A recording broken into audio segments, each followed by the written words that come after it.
Dear student, we will going to learn new lesson from science part first.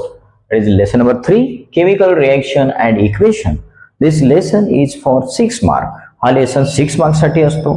Last year म्हणजे 2024 मार्च 2024 मध्ये हा lesson 8 marks साठी exam मध्ये विचारला गेला होता. That's why it is very important. This lesson is from chemistry part. हा chemistry मधून येतो and we will going to learn basic concept of chemistry in this lesson. What is the meaning of chemical reaction? Look here, I wrote here define. तुम्ही define लिहिलेले. define काय? A chemical reaction is a process in which some substances undergo breaking of bond. ह्यांच्यामध्ये जो bond आहे तो break होतो and transform into new substances. त्यांच्यापासून काहीतरी नवीन सबस्टन्स तयार होतो bye formation of new bond. ह्याच्यामध्ये नवीन बॉन्ड फॉर्म होतो, इथला बॉन्ड ब्रेक होतो आणि नवीन बॉन्ड फॉर्म होतो आणि न्यू सबस्टन्सेस फॉर्म होतात. त्याला आपण केमिकल रिएक्शन म्हणतो. केमिकल रिएक्शन खूप असं वेगळं काही नाही. दोन सबस्टन्स आहेत, दोन सबस्टन्स एकमेकांमध्ये मिक्स केल्यानंतर नवीन काहीतरी सबस्टन्स बनतो, त्याला आपण केमिकल रिएक्शन म्हणतो. A plus B are called reactant. आणि रिएक्टंट्स म्हणायचे आणि this is a product and products. Reactants and product. आता लेफ्ट साइडला जे आपण लिहितो रिएक्टंट आहे, रिएक्ट होणे. one or two substances react with each other to form new product are called chemical reaction. ह्यालाच केमिकल रिएक्शन म्हणायचंय. ओके, डिफाईन क्लिअर असेल तर आपण एक एक्झाम्पल बघूया. दिस इज नॉट एक्झाम्पल, हे जनरल मध्ये तुम्हाला समजण्यासाठी दिलेलं आहे. First example is there. when a coal is burnt in a air, coal means carbon burnt in a air. Air मध्ये जर आपण त्याला बर्न केल्यानंतर that react with oxygen two form carbon dioxide. असा कार्बन डायऑक्साइड फॉर्म होतो. Carbon means कोळसा. त्याला आपण बर्न केला मीन्स कंबस्ट केला. कंबशन झाल्यानंतर काय होतं कार्बनचं, तो ऑक्सिजन बरोबर रिॲक्ट होतो. ऑक्सिजन बरोबर रिॲक्ट झाल्यानंतर to form carbon dioxide. Carbon dioxide is a gas. Carbon dioxide gas हा पण गॅस आहे. हा सॉलिड मध्ये असतो. म्हणजे दीज टू आर रिॲक्टंट्स आणि हा वन प्रोडक्ट फॉर्म झालेला आहे. म्हणजे कळलं तुम्हाला, reactants and product. This is example आला तरी हे नाही लिहायचं, हे तुम्हाला समजण्यासाठी दिलेले. दिस वन इज रिएक्शन. असे रिएक्शन या लेसन मध्ये आपल्याला खूप काही बघायचंय. तेव्हा तुम्हाला लक्षात येईल की केमिकल रिएक्शन काय असतं. इकडचा जो कंपोनंट आहे तो इकडे नाही राहत. केमिकल कंपोजिशन, जो केमिकल रिएक्शन आहे, composition of matter totally change होतो. ते आपल्याला पुढे बघायचं. केमिकल चेंज आणि फिजिकल चेंज मधल्या डिफरन्स मध्ये तुम्हाला आणखी हे क्लिअर होऊन जाईल. सिंपल आहे. Okay, next point. हे पण difference between chemical change and physical change US standard मध्ये तुम्ही स्टडी केलेले आहे, तरी पण विसरला असेल, परत आपण रिवाइज करूया. What is chemical change and what is physical change. Simple आहे. केमिकल चेंज टोटल कंपोनंट त्याच्यामध्ये कंपोजिशन आहे तो चेंज होतो. फिजिकल चेंज मध्ये only state of substance changes. काय पॉइंट आहे त्याच्या डिटेल्स मध्ये इकडे पहा. During chemical change composition of matter changes. Composition of matter changes म्हणजे याचा मिनिंग काय होतो. लुक हिअर, आपल्याकडे समजा मिल्क आहे. Milk get converted into curd.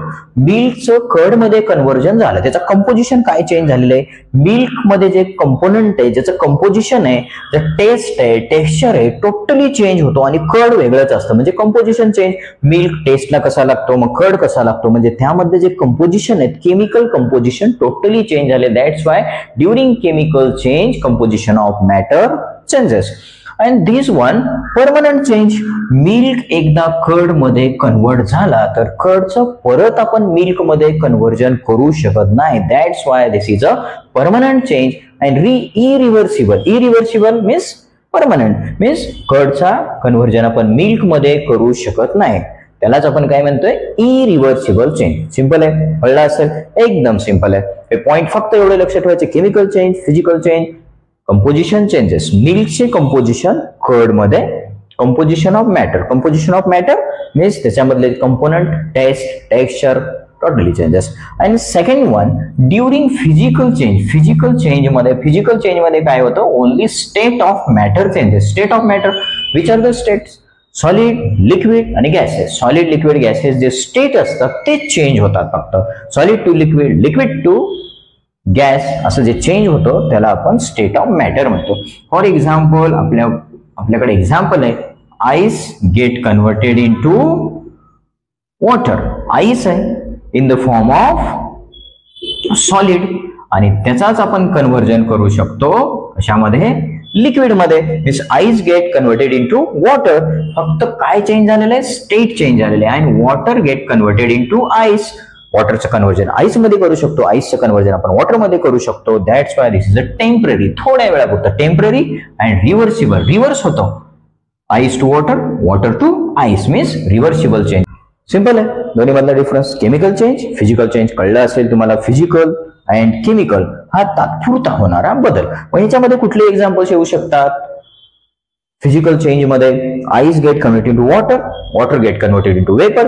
वॉटरला vapour मध्ये कन्वर्ट करतो, तो सुद्धा ह्याचा चेंज आहे. किंवा आपल्याकडे ग्लास आहे, ग्लास आपल्या हातातून पडला आणि फुटला. फुटल्यानंतर काय होतं, फिजिकल का केमिकल? तो सुद्धा फिजिकल चेंज आहे. फक्त breaking of glass, glass break होतो पण त्याचं कंपोजिशन चेंज नाही होत, कंपोजिशन ऑफ मॅटर चेंज नाही होत, आहे तेच राहतो, फक्त ब्रेक होतो. हेच एक्झाम्पल आहे. आता इकडे जर एक्झाम्पल जर बघायचे आपण, इकडे खूप सारे आपल्या बुकमध्ये एक्झाम्पल चार्ट दिलेले. चार्ट तुम्हाला चार्ट जे फिजिकल आणि केमिकल चेंज मध्ये डिस्टिंग्विश करायचे. आता केमिकल चेंज मध्ये एक एक्झाम्पल दिलेलं, milk to curd is a chemical change. Ripening of fruits also chemical change. Cooking of food also chemical change. आणि डायजेशन ऑफ फूड, आपण जे काही फूड खातो आपल्या बॉडीमध्ये डायजेस्ट होतं, मग तो डायजेस्ट झालेला फूड आपण परत जो आहे ओरिजिनल खालेला फूड बनवू शकत नाही. That's why this is also chemical change. Chemical चेंजची एक्झाम्पल आहे. तुम्ही तो चार्ट एकदा बघून घ्या बुकमध्ये दिलेल्या चार्ट मध्ये, आणि जो केमिकल आणि फिजिकल चेंज मध्ये त्याचं डिस्टिंग्विश करा. आणखी जर काही डाऊट्स असतील तर तुम्ही कमेंट करून विचारू शकता. ओके, ही एक एक्झाम्पल आहे याचा. Naphthalene balls.